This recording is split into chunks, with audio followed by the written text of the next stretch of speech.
48টা প্রায় নিবন্ধিত রাজনৈতিক দল। কোন দলের নাম আমি বলিনি, কথাটাকে আমি জেনারেল রেখেছি। দায়ীদের বৈশিষ্ট্যই এটা, দায়ীরা জেনারেলি কথা বলে, যার যেই মেসেজ নেয়ার তারা সেখান থেকে নিয়ে নেয়।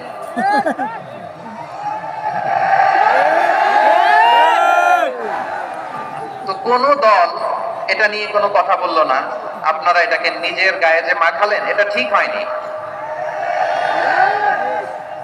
আমি বলবো যে এটা খুবই অনভিপ্রেত হয়েছে। কোন দলকে টার্গেট করে বা কোন দলের পক্ষে আমরা কখনো কথা বলি না। আমরা কোরআনের পক্ষে কথা বলি, ইসলামের পক্ষে কথা বলি, ঠিক কিনা বলেন? একটা জেনারেল কথাকে যদি আমার রাজনীতিবিদ বন্ধুরা নিজেদের গায়ে মাখেন, ক্ষুব্ধ প্রতিক্রিয়া জানান, এতে করে সাধারণ জনগণের কাছে একটা নেগেটিভ মেসেজ যাবে ওনাদের ব্যাপারে। এটা হোক আমরা চাই না। এদেশের যত এই যে আমার ভাইয়েরা, এই যে আমি এই যে কথা বলতেছি, সাদা টুপি, ও আচ্ছা চলে যাবেন না, একটু জায়গা দিয়ে দেন ওনাকে। হয় কি লক্ষ লক্ষ মানুষের ভিড়ে আপনি যদি উঠতে চান খুব কঠিন হয়ে যায়। যদি পারেন একটু বসেন, আর না পারলে ভাইকে একটু জায়গা দিয়ে দেন। আমার দিকে তাকান, এই সিলেট এদিকে তাকাও, এদিকে এদিকে, ফাইন।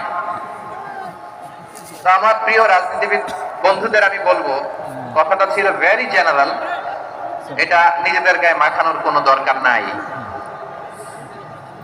আমরা এই যে এক্সিস্টিং যে রাজনৈতিক চর্চা, এটা থেকে আমরা বেরিয়ে আসতে চাই। আমরা চাই না এদেশে চাঁদাবাজি, দখলবাজি থাক, ঠিক কিনা বলেন?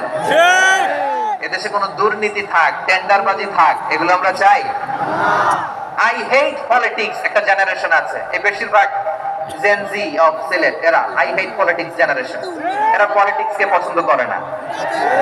কেন করে না, এর দায়ভার আমাদের আছে না নাই? আছে। এবং আমরা দেখেছি ক্ষমতার পালাবদল যখন হয়, এক সরকার যায় আরেক সরকার আসে, তখন দুর্নীতির ফিরিস্তি আমরা জানতে পারি, এর আগে জানতে পারি না। প্রতিটা দলের ভেতরেই আমরা এই বাজে চর্চাটা দেখেছি। তো এখন আমাদেরকে শুধরে নেওয়ার সময় এসেছে।